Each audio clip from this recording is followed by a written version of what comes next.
चलिए आज का टॉपिक हम लोग का है प्लाज्मा थेरेपी। आखिर प्लाज्मा थेरेपी क्या होता है इसके बारे में हम लोग जानेंगे। दोस्तों आप लोग से रिक्वेस्ट है कि चैनल को सब्सक्राइब कर दीजिएगा, लाइक कर दीजिएगा और बेल आइकन को प्रेस कर दीजिएगा ताकि आप लोग से कोई भी मैसेज या नोटिफिकेशन ना मिस हो। तो चलिए दोस्तों आगे बढ़ते हैं। देखिए यहाँ लिखा हुआ मैंने कि कोरोना वायरस के लिए अभी तक कोई सटीक इलाज नहीं खोजा गया है। तो सही बात है, कोरोना जो एक वैश्विक महामारी है, बीमारी है कोरोना वायरस, वो आज सारे देशों में लगभग फैल चुका है। भारत तीसरे नंबर पे है। ये लाइलाज बीमारी फिलहाल साबित हो रही है जब तक कि कोई वैक्सीन न बन जाए। आगे देखिए क्या कोरोना वायरस के प्रसार को निष्क्रिय करने वाली वैक्सीन प्रमुख एंटीजन्स के एंटीबॉडीज मोनोक्लोनल आरएनए आधारित वैक्सीनों के विकास में प्रगति दर्ज की गई है। कुछ स्थानों पर कम्मल सेट प्लाज्मा थेरेपी, आगे हम लोग जानेंगे कम्मल सेट प्लाज्मा थेरेपी क्या होता है या प्लाज्मा थेरेपी इसी को बोला जाता है, की शुरुआत भी कर दी गई है।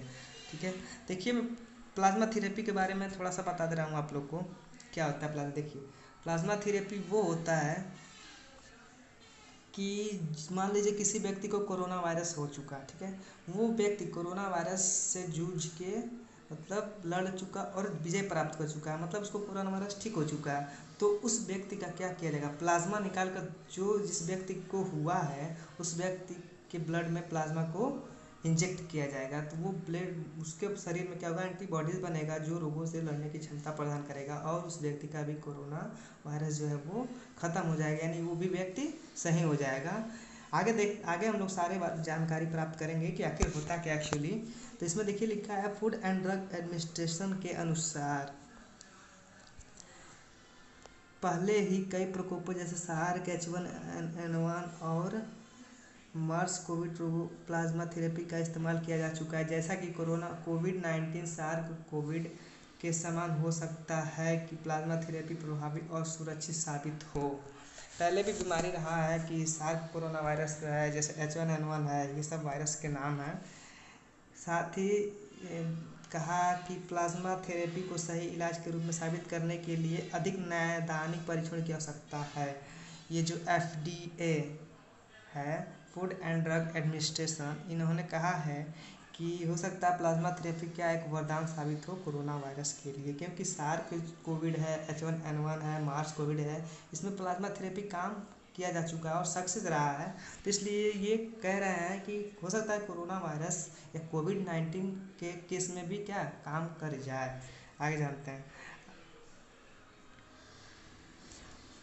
आइए अब कम्मल सेट प्लाज्मा थेरेपी के बारे में जानते हैं कि आखिर कम्मल सेट प्लाज्मा थेरेपी होता क्या है।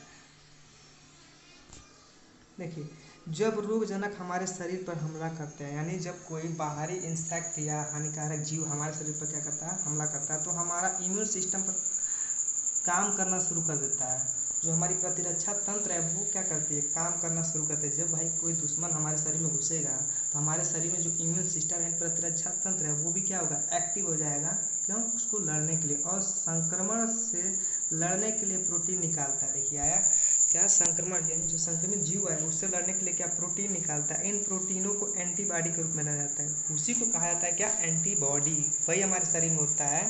तभी क्या करता है, बाहरी जीवों को, जो दूषित जीव हैं, हानिकारक जीव हैं, उन लोगों को मारने का कार्य करता है। यदि संक्रमित व्यक्ति पर्याप्त मात्रा में प्रोटीन का उत्पादन करता है तो वह एंटीबॉडी द्वारा खुद ही ठीक हो जाएगा। इसीलिए कहा जाता है कि इम्यून सिस्टम क्या होना चाहिए, मजबूत होना चाहिए। आगे देखिए प्लाज्मा थेरेपी में कोविड-19 से ठीक हुए व्यक्ति का रक्त, जो कि एंटीबॉडी में समृद्ध है, अन्य गंभीर रूप से बीमार व्यक्ति इलाज के उपयोग में किया जाता है। इसके तहत ठीक हो चुके प्लाज्मा को मरीजों से ट्रांसफ्यूज किया जाता है। इस थेरेपी में एंटीबॉडी का उपयोग किया जाता है जो कि किसी वायरस या बैक्टीरिया के खिलाफ शरीर में बनता है। यह एंटीबॉडी कोविड-19 से ठीक हो चुके मरीज के शरीर से निकालकर बीमार शरीर में डाल दिया जाता है।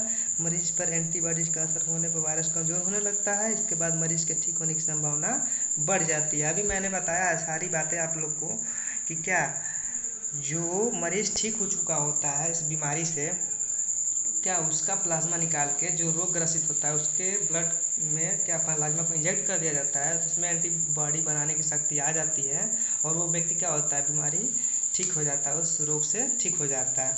आगे देखिए यहाँ पे लिखा है गुरुग्राम और फोर्टिस मेमोरियल इंस्टीट्यूट में संक्रामक रोगों के सलाहकार नेहा गुप्ता के अनुसार असामयिक या हल्के लक्षणों वाले व्यक्ति में इम्यूनिटी जल्दी विकसित होती है, या हम इसके विपरीत कह सकते हैं कि इम्यूनिटी गंभीर रूप से बीमार कोविड-19 रोगियों के बाद में विकसित होती है।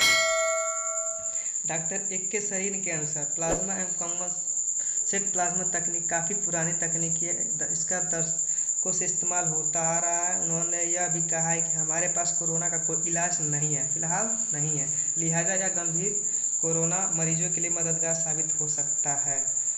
सही भी है और साबित हो भी रहा है आज हमारे दिल्ली में, मुंबई में और भी तमाम जगहों पर। ये देखिए प्लाज्मा क्या है। प्लाज्मा के बारे में हम भी जानते हैं कि प्लाज्मा है क्या। रक्त का तरल हिस्सा प्लाज्मा है। ब्लड का एक पार्ट है, ब्लड का आरबीसी, डब्ल्यूबीसी और प्लाज्मा, ये 3 पार्ट होते हैं ब्लड का, तो प्लाज्मा उसमें तीसरा पार्ट है। यह पानी और प्रोटीन से बना होता है। यह लाल रक्त कोशिकाओं, सफ़ेद रक्त कोशिकाओं और प्लेटलेट्स को शरीर के माध्यम से प्रसारित करने के लिए एक माध्यम प्रदान करता है। अभी मैंने बताया आरबीसी रेड ब्लड कॉर्पस्यूल को लाल रक्त कोशिका बोला जाता है। इसमें इम्यूनिटी के महत्वपूर्ण घटक भी होते हैं, जैसे एंटीबॉडी के रूप में जाना जाता है। इसी को एंटीबॉडीज़ के रूप में जाना जाता है। अब आइए जानते हैं एंटीबॉडी क्या होता है। एंटीबॉडी क्या होता है?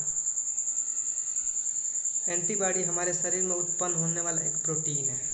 हमारे शरीर में होने वाला क्या है? प्रोटीन है। यह एंटीजन नामक बाहरी हानिकारक तत्वों से लड़ने में मदद करता है। जब शरीर में एंटीजन प्रवेश करते हैं तब इम्यून सिस्टम एंटीबॉडी बनाते हैं। एक होता है एंटीजन और एक होता है एंटीबॉडी। जो बाहर से हानिकारक जीव आते हैं हमारे शरीर में वो होता है एंटीजन, और एंटीबॉडी जो हमारे शरीर में एक प्रोटीन होता है वो बनता है। एंटीबॉडीज एंटीजन के साथ जुड़कर एंटीजन को बांध देते हैं और साथ ही इनको निष्क्रिय भी कर देते हैं। यही आपको बता दें कि एक स्वस्थ व्यक्ति के शरीर में हजारों की संख्या में एंटीबॉडीज होते हैं। हमारे शरीर में हजारों की संख्या में क्या एंटीबॉडीज पाए जाते हैं। आगे देखते हैं। पहली बार कंवलसेंट प्लाज्मा थेरेपी या प्लाज्मा थेरेपी का उपयोग कब किया गया था, इसके बारे में थोड़ा हिस्ट्री हम लोग जान लें कि कंवलसेंट प्लाज्मा थेरेपी या प्लाज्मा थेरेपी पहली बार कहाँ किस वैज्ञानिक ने किया था। यह अवधारणा 1 सदी से अधिक समय की है, जब 1890 में एक जर्मन फिजियोलॉजिस्ट, ये जर्मन के थे, एमिल वॉन वेइंग, ये साइंटिस्ट का नाम है एमिल वॉन वेहरिंग, ने पाया कि जब उन्होंने डिप्थीरिया से संक्रमित खरगोश से सीरम लिया तो यह डिप्थीरिया के कारण होने वाले संक्रमण को रोकने में प्रभावी था। अतीत में कई प्रकार के प्रकोपों के द्वारा एक ही प्रकार के उपचारों का उपयोग किया गया, जिसमें स्नैपसीड फ्लू महामारी 1918, डिप्थीरिया का प्रकोप 1920 इत्यादि शामिल है। उस समय कंवलसेंट प्लाज्मा थेरेपी या प्लाज्मा थेरेपी, बात एक ही है दोस्तों, उसको माइंड में रखिएगा। कंवलसेंट प्लाज्मा थेरेपी या प्लाज्मा थेरेपी कम प्रभावी थी और इसके पर्याप्त दुष्प्रभाव भी थे। आगे बढ़ते हैं। इस थेरेपी को इबोला वायरस 2003 में आया था। इबोला वायरस देखिए 2003 में आया था इबोला वायरस, और सार्स 2012 में आया था। में मर्स जैसे कोरोना वायरस रोगों के लिए आजमाया गया था। इस पद्धति का उपयोग बेहतर निष्कर्ष और स्क्रीनिंग तकनीक के साथ किया गया और यह पहले से कहीं अधिक सुरक्षित और प्रभावी प्रतीत हुई। यानी इस प्लाज्मा थेरेपी जो है ये पहले भी किया जा चुका है। इबोला वायरस जब था उस समय भी कारगर साबित हुआ। सार्स 2012 में आया, ये भी पहले भी इसमें भी सही साबित हुआ था। अब आगे देखते हैं कंवलसेंट प्लाज्मा थेरेपी या प्लाज्मा थेरेपी कैसे काम करती है, ये आखिर काम कैसे करती है, तो इसके बारे में थोड़ा सा जानकारी हम लोग ले लें कि इसका मैकेनिज़्म क्या है। इस तकनीक में कोरोना वायरस ठीक हुए मरीज में रक्त निकाला जाता है, फिर सीरम को अलग किया जाता है और वायरस को बेअसर करने वाली एंटीबॉडी की जांच की जाती है। सीरम जैसे एंटीबॉडी जो है को कोविड-19 के रोगी को दिया जाता है जिसमें गंभीर लक्षण पाए जाते हैं। ठीक है, आगे देखते हैं।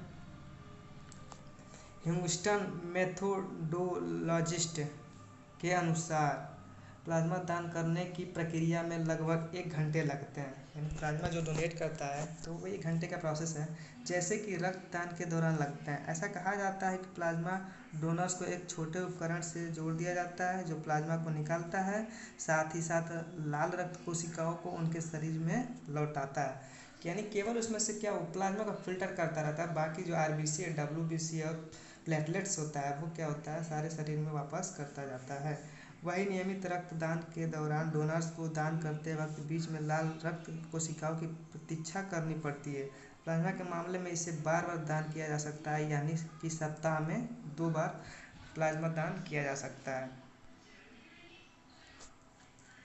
एंटीबॉडी से समृद्ध प्लाज्मा को कोविड-19 से ठीक हुए मरीज से लिया जाता है। अभी मैंने बताया कि प्लाज्मा किससे लिया जाता है, जो मरीज ठीक हो चुके हैं उन मरीजों से लिया जाता है, और जो नहीं ठीक हुए उनके शरीर में क्या कहता है इंजेक्ट कराया जा सकता है। फिर अन्य संक्रमित कोरोना वायरस रोगियों से रक्त प्रवाह में संचारित किया जाता है। क्या बोले हैं वही बताया हूँ मैंने कि रोगी से ग्रसित है, रोग से ग्रसित, उसके ब्लड में इंजेक्ट कराया जाता है। जब शरीर बैक्टीरिया कीटाणु जैसी बाहरी रोगाणु संपर्क में आते हैं तो यह स्वचालित रूप से एक रक्षा तंत्र शुरू करता है और एंटीबॉडी को जारी शुरू कर देता है। शोधकर्ताओं के अनुसार थेरेपी इतनी सरल नहीं होगी। कोविड-19 के मामले में एक नई महामारी है और अधिकांश रोगी वृद्ध है और पहले से ही उच्च रक्तचाप, मधुमेह इत्यादि जैसी बीमारियों से पीड़ित है। इसलिए यह थेरेपी कितनी प्रभावशाली होगी, रिसर्च के बाद ही पता चल पाएगा। आगे देखते हैं विभिन्न परीक्षणों और कमर्शियल प्लाज्मा थेरेपी या प्लाज्मा थेरेपी संबंधित अध्ययन। इसमें थोड़ा सा और पढ़ लेते हैं कि कहीं और भी देशों में हुआ है, तो आगे हम लोग जान लेते हैं। चीन में एक अध्ययन में कोविड-19 के रोगी उपचार में छोटे नमूने के आकार पर चिकित्सा को प्रभावी पाया गया। अध्ययन में यह दिया गया कि एक परीक्षण किया गया था जिसमें गंभीर लक्षणों वाले 10 वयस्क कोविड-19 रोगियों को 200 ml खुराक दी गई। मरीजों को महत्वपूर्ण सुधार दिखा और 7 रोगियों में वायरस बिना किसी गंभीर दुष्प्रभाव के गायब भी हो गया। ठीक है, चाइना की बात है। इस चिकित्सा में बीमार केवल टेम्पररी पैसिव इम्यूनाइजेशन प्राप्त करता है। यह मुख्य रूप से 1 सप्ताह में से कम समय तक रहता है, जब तक कि इंजेक्टेड एंटीबॉडी रक्त प्रवाह में रहती है। चाइना से ही आया ये वुहान शहर से कोरोना वायरस क्या हुआ, वहाँ से प्रसार उसका हुआ। ह्यूस्टन में भी ये परीक्षण किया गया और पाया गया कि 3 महत्वपूर्ण बीमार कोविड-19 मरीजों को भी कमर्शियल प्लाज्मा थेरेपी से ठीक होने के संकेत दिखाई दिए। यानी ये चीन में भी इसका किया जा रहा है, टेस्टिंग किया जा रहा है। US food and drug administration (FDA) के अनुसार श्वसन वायरस के साथ पूर्व अनुभव चीन से सामने आए आंकड़ों से पता चलता है प्लाज्मा थेरेपी गंभीरता को कम करने या कोविड-19 के कारण होने वाली बीमारी को कम करने की क्षमता है। भारत में भी कमर्शियल प्लाज्मा थेरेपी ट्रायल के रूप में इस्तेमाल किया जा रहा है। केरल और चिकित्सा को आजमाने वाला देश का पहला राज्य है। केरल में सबसे पहले ये इसका ट्रायल किया गया और चीन, दक्षिण कोरिया, अमेरिका, ब्रिटेन सहित कई देशों में भी चिकित्सा उपचार में इस्तेमाल किया है और ट्रायल चल रहा है। कुछ प्रमुख चिकित्सा पत्रिकाओं का कहना है कि शुरुआती परीक्षण उत्साहजनक है, इसमें कोई संदेह नहीं है। पूरा विश्व कोविड-19 महामारी के लिए वैक्सीन का इंतजार कर रहा है और हो सकता है कि प्लाज्मा थेरेपी उपचार में सहायक साबित हो। तो मैंने एक तरफ से आप लोग को कंक्लूजन बताया कि क्या प्लाज्मा थेरेपी क्या है। शॉर्ट फॉर्म में हम लोग जाने तो प्लाज्मा थेरेपी देखिए मैं बता रहा हूँ, जो रोग से ग्रसित है, अगर कोई रोगी ठीक हो गया कोरोना वायरस से तो उस व्यक्ति का प्लाज्मा निकाल कर जो रोगी है उस व्यक्ति के ब्लड में इंजेक्ट करा दिया जाएगा, तो उसमें एंटीबॉडीज़ बनेंगे। और एंटीबॉडीज़ क्या होते हैं अभी आप लोग जाना, एंटीजन से लड़ने की क्षमता प्रदान करते हैं, एक प्रकार की प्रोटीन होती है। तो ये प्लाज्मा थेरेपी का कंक्लूजन था। और फिलहाल प्लाज्मा थेरेपी से ही कोरोना या कोविड-19 जो बीमारी है इसको कंट्रोल किया गया है, क्योंकि वैक्सीन बनाने का अभी इंतज़ार है। वैक्सीन बनाने की होड़ में सब देश लगे हुए हैं, वैक्सीन का काम चल रहा है। तो उम्मीद है आप लोग को समझ में आया होगा। और अगर आप लोग को वीडियो समझ में आया, अच्छी लगी वीडियो, तो आप लोग लाइक का बटन दबा दीजिए और चैनल को सब्सक्राइब कर दीजिए और शेयर करिए ताकि आप लोग के जो फ्रेंड्स हैं, दोस्त हैं, उन लोग को भी पता चल सके आखिर प्लाज्मा थेरेपी होता क्या है। क्योंकि कभी कभी कंपटीशन में ये क्वेश्चन उठा के पूछ देता है प्लाज्मा थेरेपी क्या है, व्हाट इज़ प्लाज्मा थेरेपी। तो चलिए दोस्तों, फिर मिलते हैं अगले टॉपिक के साथ। धन्यवाद।